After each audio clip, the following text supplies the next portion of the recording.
What you got there? Old Reliable here for lunch. You know, I'm doing a restaurant pop-up tomorrow. I'm about to run to Findlay Market. You want to join? Yeah.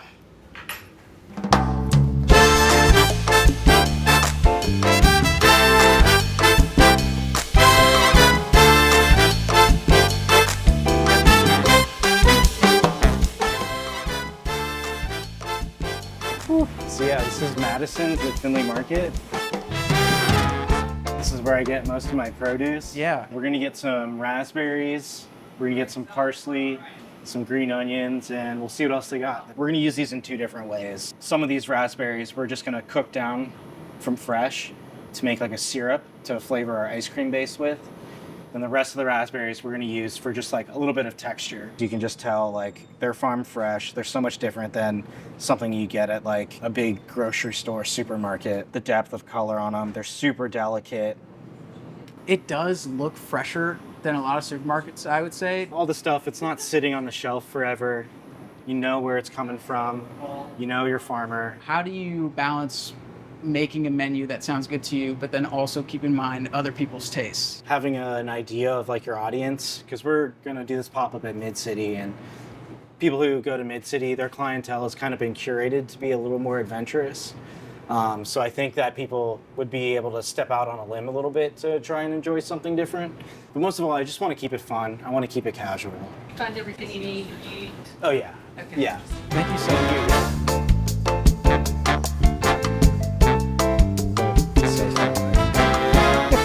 All right, so we're at Mid-City, and you actually used to work here, right? Yeah, I used to be the chef here.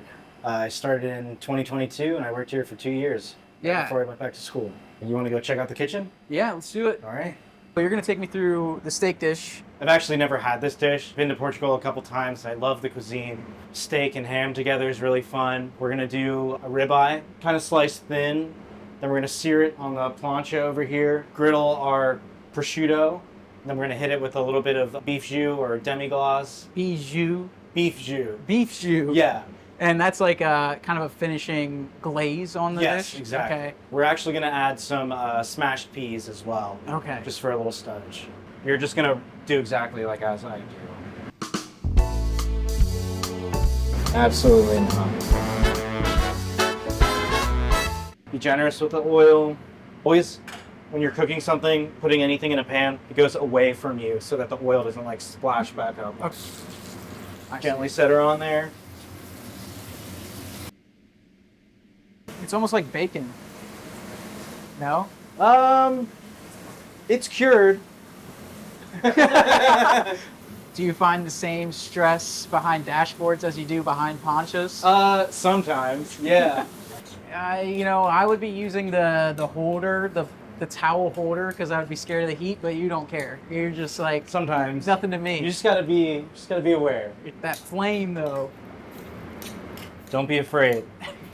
So this is always fun. One, you want it to be visually appealing, but you also want to think about like how someone's actually eating it. Right. And what you put on the plate should be edible, but should also like serve a purpose. We're just gonna do some smashed peas. I don't know how you don't get hungry while you're doing this. Like, I could eat this right away. I don't know if I could wait or serve it to somebody else. We're gonna do our steak.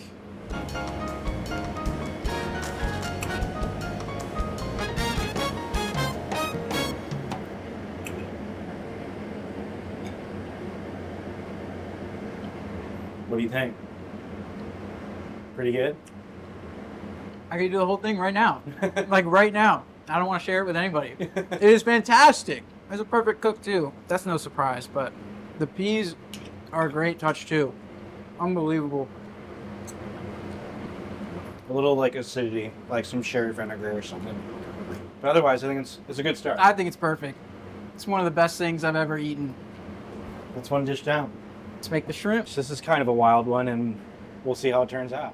Kind of got obsessed with the idea of like the flavors of like a crab boil. How did you come up with these two dishes? Like, what was the inspiration behind doing a steak dish and then a shrimp dish? Because they are pretty different from each other. My process is like iterative. So I'll take a piece of paper or in my notes app, and I'll just write 3 elements of a dish that I think sound good, and I'll keep rewriting it, tweak it again and again and again until I like think it finally sounds right.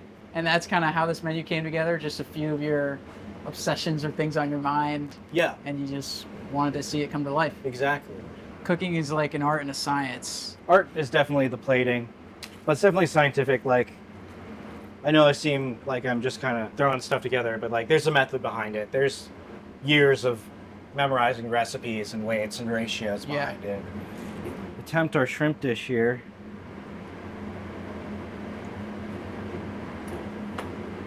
Just kind of whimsical with it.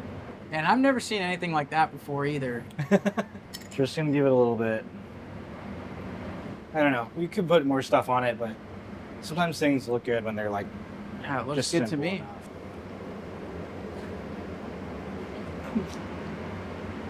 That's really good. Nice. All right, the pie.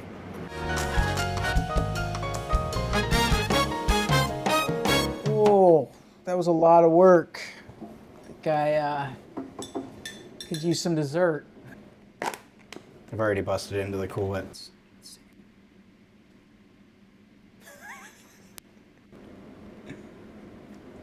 It's cold. And those are the raspberries from Madison's, right? Yep. Phenomenal. Well, all those dishes, Francisco, were really good. And I'm really wondering, how did you get to that point? I guess humble beginnings. The first like cooking job I ever had was flipping burgers at Outback Shack at Kings Island.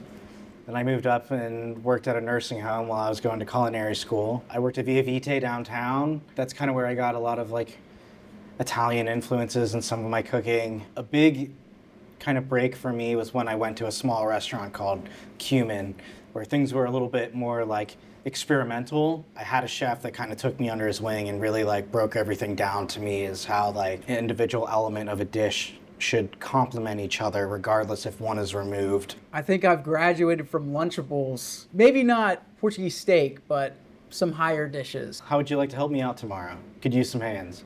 Really? Yeah, Are you sure? I'm ready? absolutely. All right, I'm down. I'm gonna take this with me.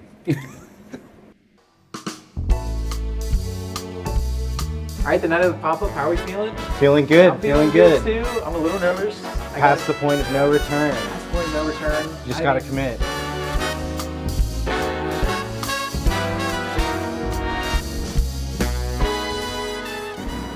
All right, here we go. All right, Jim, you got 2 more steaks picking up.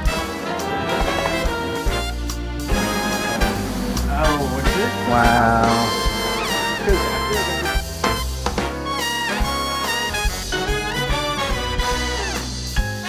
The first course. Do you want to have it? Yeah. Okay.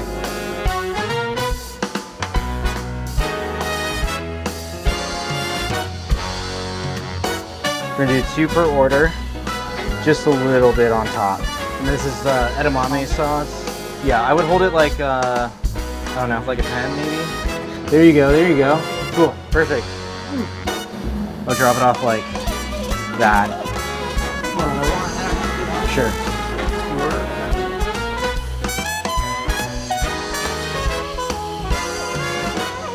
Talking about Francisco honestly just makes me smile in general.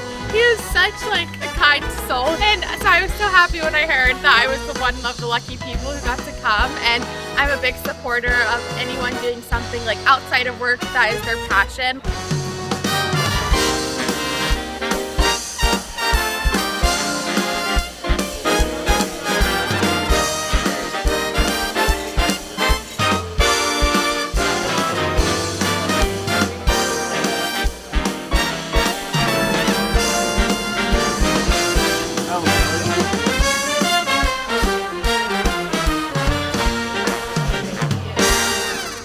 That was it. That was pretty good.